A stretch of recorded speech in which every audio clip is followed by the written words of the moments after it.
Des dizaines de personnes ont été tuées par des frappes nocturnes israéliennes dans la bande de Gaza, au moment où le mouvement palestinien Hamas dit avoir besoin de plus de temps pour étudier une proposition d'une seconde trêve dans sa guerre avec Israël.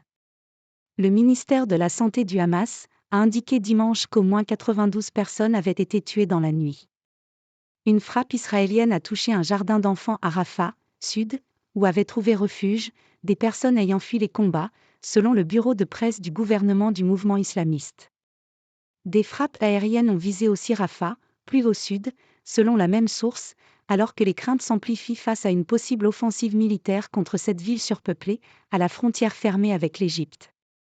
Dans cette ville de 200 000 habitants, s'entassent désormais dans des abris et des campements de fortune plus d'1 million de déplacés palestiniens menacés par les pénuries et les épidémies.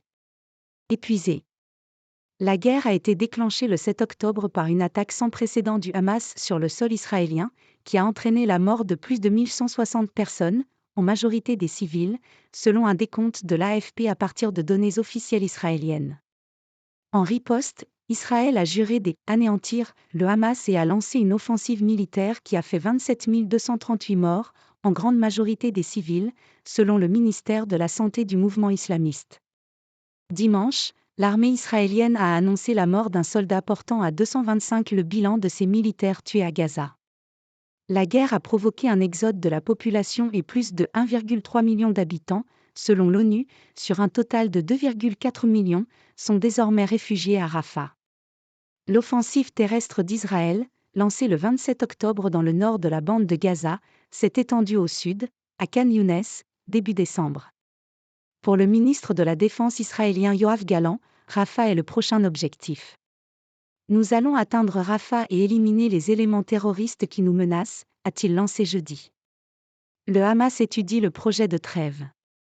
Sur le front diplomatique, le secrétaire d'État américain Anthony Blinken est attendu dimanche au Moyen-Orient pour appuyer les tractations sur une nouvelle trêve entre Israël et le Hamas. Il doit se rendre au Qatar, en Égypte, en Israël, en Cisjordanie occupée et en Arabie saoudite.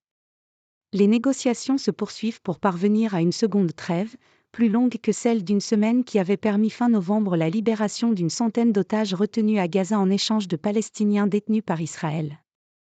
Quelques 250 personnes ont été enlevées et emmenées à Gaza le 7 octobre, selon Israël, et 132 otages sont toujours retenus. Parmi eux, 27 ont été déclarés morts par l'armée.